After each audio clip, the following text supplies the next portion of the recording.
Today's sermon is entitled Reading Ruth, and I'm going to do something that's maybe a little bit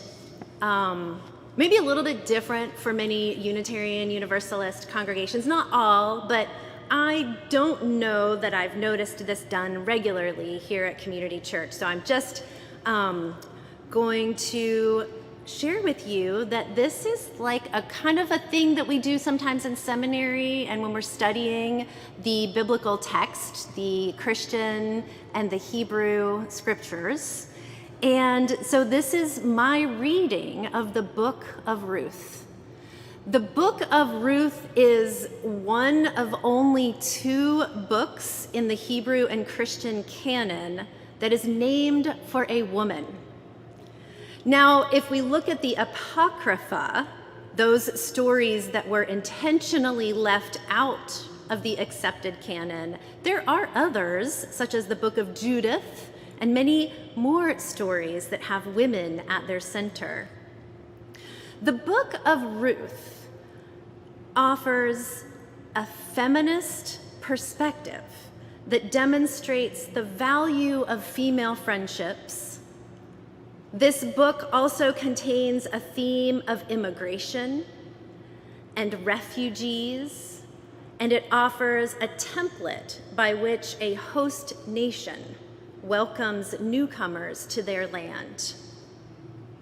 The Book of Ruth also suggests the radical notion that women are people worthy of being seen and as having inherent worth and dignity in a time and place where women were primarily assigned value based on their patrilineal family connections, so based on their father's family. Throughout the story, women are at the center of conversation as speakers and subjects and as active and powerful agents in their own destinies. Let's start with scene 1 of the Book of Ruth. This begins during a time of famine in Judah. There's been a terrible drought in the land. A man named Elimelech leaves his hometown of Bethlehem with his wife, Naomi, and their 2 sons.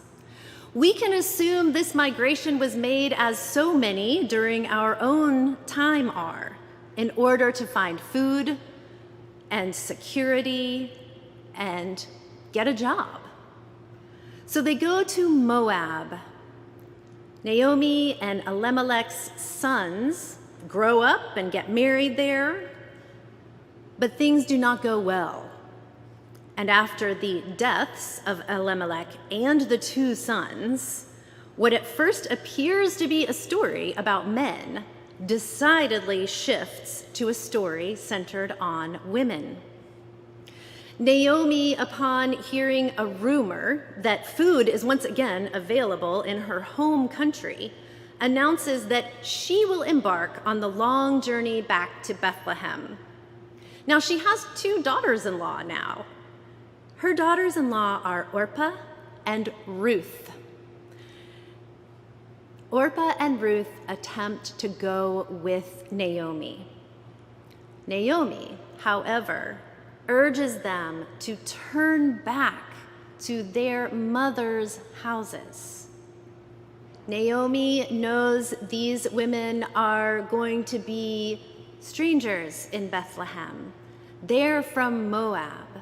She tries to convince them to stay there, stay with their people, while she goes back to her people.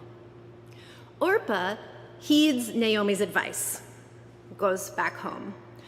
Now Ruth, on the other hand, clings to Naomi, and she declares her devotion to her with the words, "Where you go, I will go.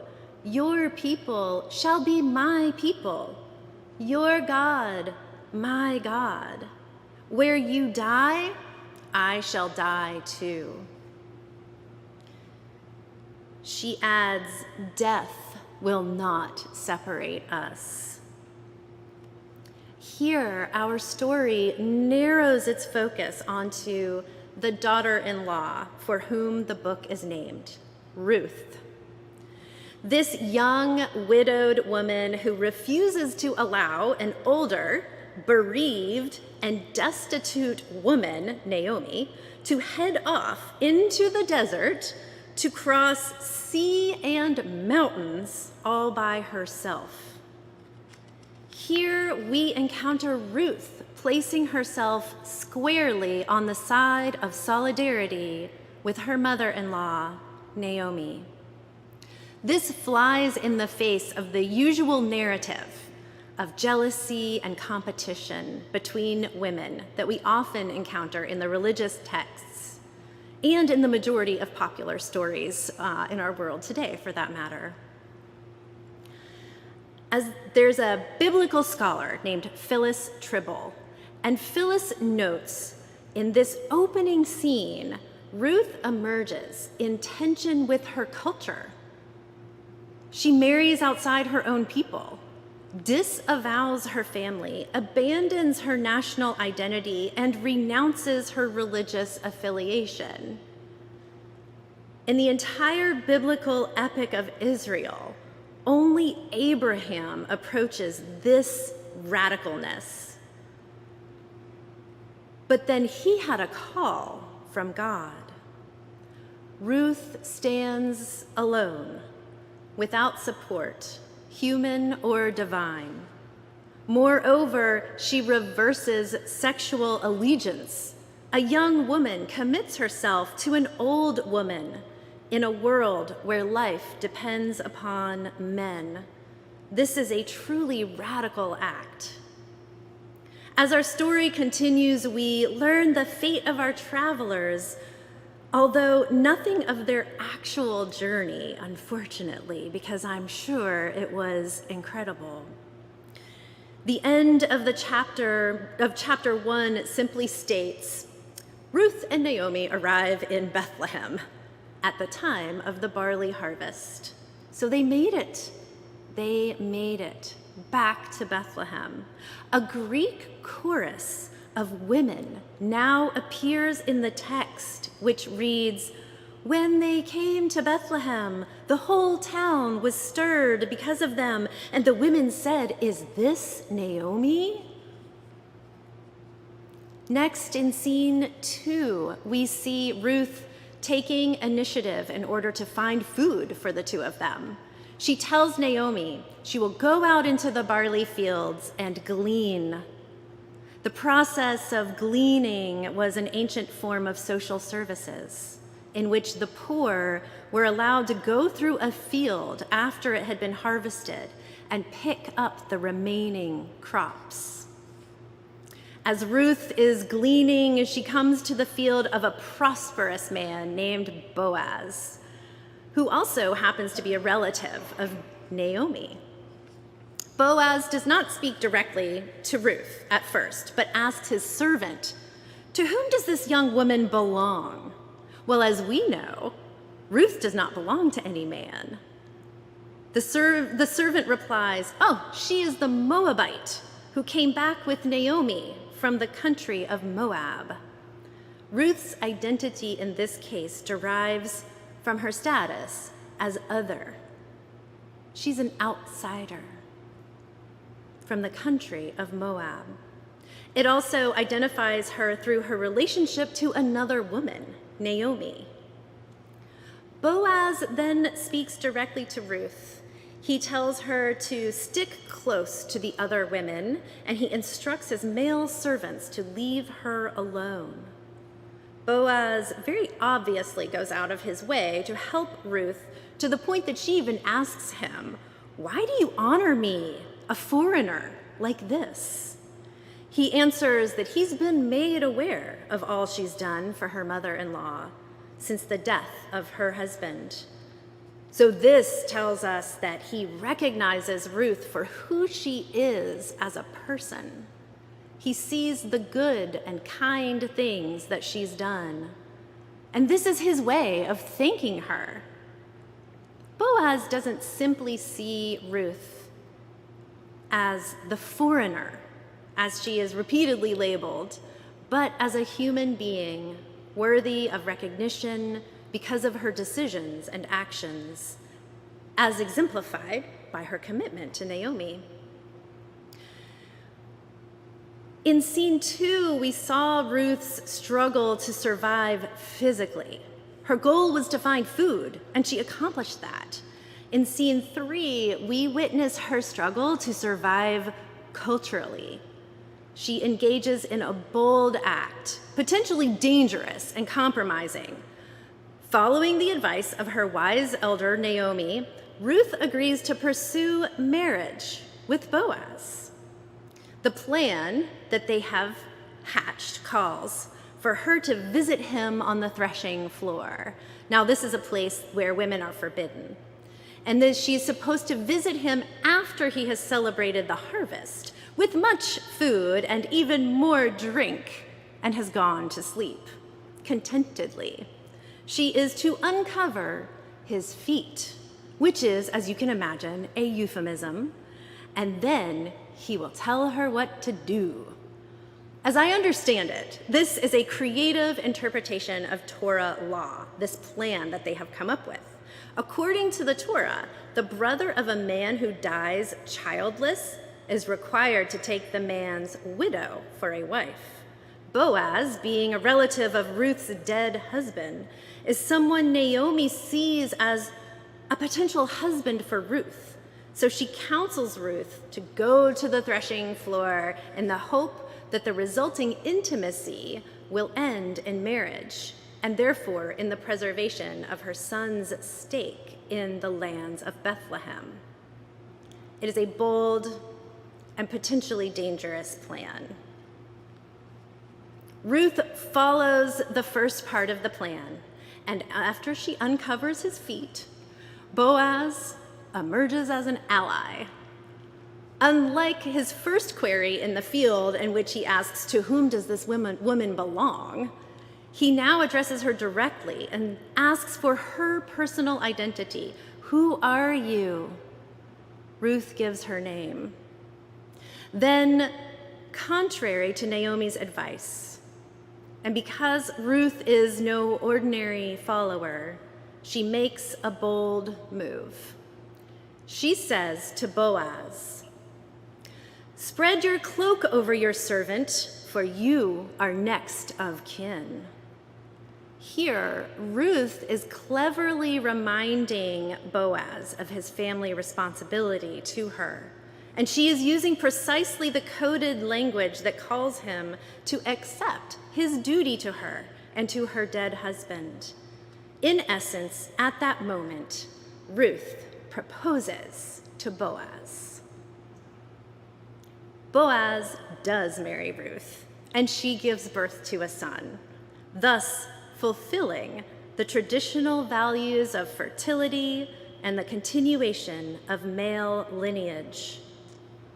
And so the text allows patriarchal concerns to swoop back in.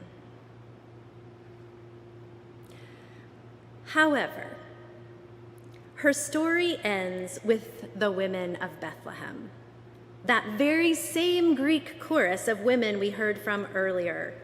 In handing Ruth's child to Naomi, they not only announce the birth, so just imagine, this is Ruth's baby, right? Ruth had a baby.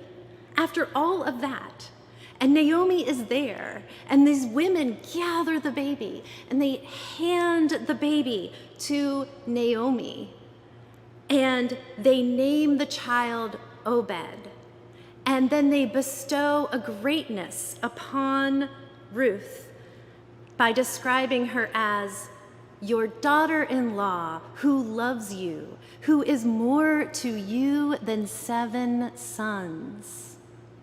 Here is her baby. Thus, Ruth leaves the story exalted above the ideal number of male children and identified through the woman to whom she swore allegiance, even beyond death.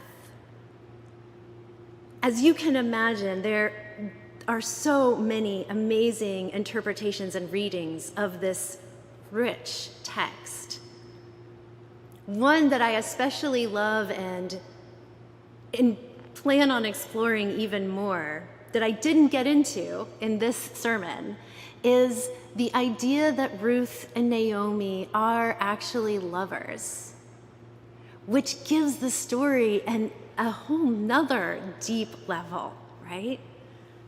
They have a baby. They make it happen. And that baby is incredibly important. The story of Ruth describes a close friendship, an allyship between two women instead of rivalry and jealousy. Ruth's motives of compassion and loyalty and love rarely appear in fictional relationships between women. Every day in our popular culture, women are portrayed as competitive and jealous. Cases of female rivalry are the biblical norm as well. Sarah and Hagar, Rachel and Leah, the two women who appear fighting over the baby in front of King Solomon. Ruth offers a different narrative. It's true that Ruth and Naomi are not sharing a man per se, but they could certainly be seen as representing conflicting interests. The older woman wants to preserve the memory of her husband and her son. The younger woman wants a family of her own. Yet there is harmony between them, and they take care of one another. They figure out how to survive and even thrive. In the concluding verses, the text notes that this lineage from Ruth, you know, I said the baby was really important. This eventually leads to David, which in turn leads to Jesus of Nazareth. This means that the lineage of two of the major figures in the Jewish and Christian traditions sprang from a woman who is essentially an immigrant. So this old story of Bethlehem ends. It ends with a birth. It ends with Ruth, daughter of the outcast nation, and with Naomi, widowed and childless. Each a legacy in her own right, and together now sharing a child. Together they are an example of love, solidarity, and devotional friendship between women of different countries and different generations. A feminist reading of the Book of Ruth reveals 3,000-year-old messages, not so far from many of our own experiences today. We have a female vice president for the first time in the nation's history. Sometimes I think we tend to forget that because we don't hear much of her, do we? We saw the vilification of Hillary Clinton from the time she was First Lady through her most recent presidential bid. We are continually in the midst of wave after wave of stories of sexual abuse and harassment. The rise of right-wing conservative political and religious attacks on reproductive rights, which have led to the Supreme Court decision to overturn Roe v. Wade, removing the protected right of women to have abortions safely, which disproportionately affects women of color and poor women. Recent polling suggests more and more people in the US look unfavorably upon immigrants and asylum seekers. This is not new in our nation's history. We've seen anti-immigration surges from both sides of the aisle, including massive bipartisan efforts to close our borders in the mid-90s, led by then President Bill Clinton. And yet the need for migration continues to increase as the impacts of climate change increase. At the beginning of today's story, Elimelech and Naomi moved their family because of a terrible drought, the likes of which we are seeing more and more of in our world today, and which we are guaranteed to experience more of as we live in climate chaos. Massive amounts of people are going to need to migrate if they are going to survive this climate chaos. We know this.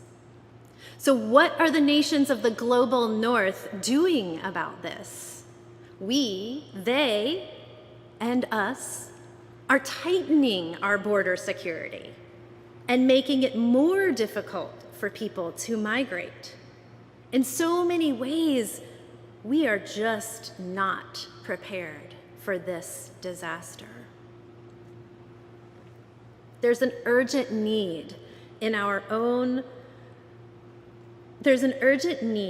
for us as Unitarian Universalists to own our moral ground on issues like these.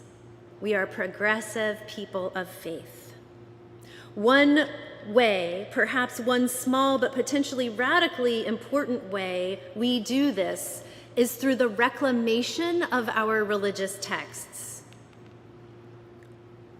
I guarantee you that the Southern Baptist boarding school I went to in Kentucky, you would not hear the same reading of the Book of Ruth.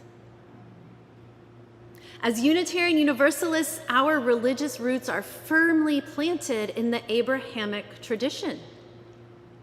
There are good, valid, and important reasons to reject religious teachings that oppress and marginalize entire populations.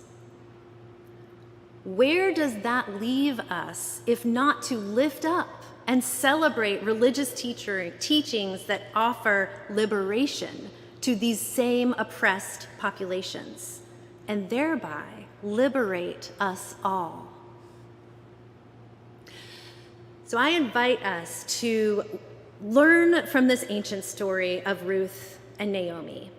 Let us claim this text, not as an example of the other, the foreigner, being mistreated and reviled, but as an example of the diversity and enrichment we all benefit from when welcoming the stranger.